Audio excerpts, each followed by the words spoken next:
अर्चना तिवारी भोपाल पहुंच चुकी है। गोरखपुर, लखनऊ, झांसी होते हुए भोपाल पहुंच चुकी है अर्चना तिवारी। पुलिस की टीम उसको लेकर के भोपाल पहुंच चुकी है और आज दोपहर 1 बजे रेल एसपी प्रेस कॉन्फ्रेंस करेंगे और खुलासा करेंगे कि आखिर कटनी के लिए रवाना हुई अर्चना लखीमपुर खीरी कैसे पहुंच गई और उसका एक जो दोस्त जिसे गिरफ्तार किया गया है, अर्चना के साथ हिरासत में लिया गया है, आखिर उसका क्या कनेक्शन है। दोपहर 1 बजे रेल एसपी प्रेस कॉन्फ्रेंस करने जा रहे हैं। तो देखिए, 15 दिनों से अर्चना तिवारी की तलाश की जा रही थी, खाक छानी जा रही थी जंगलों की, रेलवे ट्रैक के आसपास की, कि आखिर अर्चना तिवारी गई कहां, क्योंकि वो रवाना हुई थी इंदौर से कटनी जाने के लिए, लेकिन कटनी नहीं पहुंची। भोपाल में उसका लास्ट लोकेशन मिलता है, लेकिन उसके बाद अब देखिए एक के बाद एक नए खुलासे हो रहे हैं। और देखिए, लखीमपुर खीरी से उसको अकेले बरामद किया गया है। हालांकि एक और जानकारी सामने आ रही है कि उसका एक दोस्त भी वहां पर मौजूद था। भोपाल अब पहुंचा दी गई है अर्चना तिवारी। यहां पर देखिए, पुलिस की टीम उसको लेकर के लखीमपुर खीरी से कल रवाना हुई थी और भोपाल पहुंच चुकी है। अब से थोड़ी ही देर में माना जा रहा है कि और भी कई बड़े खुलासे हो सकते हैं इस पूरे मामले में।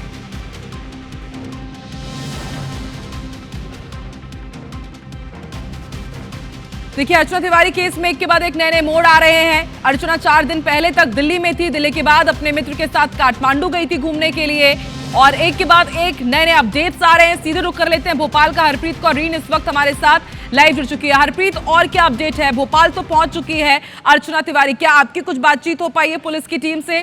क्या कहना है उनका?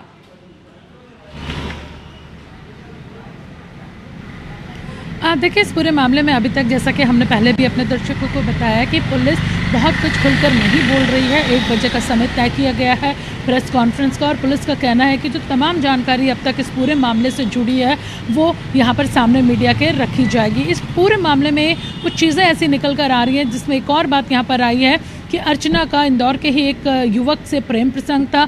परिजनों को ये बात पता थी, परिजन उसके इस रिश्ते के खिलाफ थे, जिसके बाद रक्षाबंधन मनाने ये घर के लिए निकली थी। इटारसी में ट्रेन से उतरी और जो फ़ोन ये उपयोग करती थी, उसने उस फ़ोन को बंद किया, उस सिम को निकाला और तोड़कर वहीं फेंक दिया। उसकी एक रणनीति थी कि फ़ोन की CDR अगर निकाली जाए या लास्ट लोकेशन निकाली जाए तो वो इटारसी निकले, और उसके बाद जब सिम तोड़ दी गई तो कोई लोकेशन उसकी नहीं मिल रही थी। अर्चना को वहाँ से एक नया फ़ोन मिला। ये फ़ोन या उसके बॉयफ्रेंड ने दिया या उसने खुद खरीदा, इसका भी अभी खुलासा पुलिस करेगी। लेकिन वही फ़ोन लेकर वो वहाँ से मध्य प्रदेश के पहले एक जिला बताया जा रहा वहाँ पहुँचे, और उसके बाद फिर वो सीधे दिल्ली और नेपाल का जो बॉर्डर लखीमपुर खीरी वहाँ के लिए रवाना हो गई। खास बात यह है कि पुलिस ने उसकी CDR निकाली, जिसमें 3 महीने में उसने किन किन से बात की है इसका डाटा निकाला गया। उसमें एक ऐसा नंबर था जिस पर 2 या 3 बार बात की गई थी, और उसके बाद उस नंबर पर बात नहीं की गई थी। उस युवक को पुलिस ने पूछताछ के लिए बुलाया। उस युवक से जब पूछताछ की गई तो खुलासा हुआ कि एक और नंबर पर वो युवक लगातार बात कर रहा था।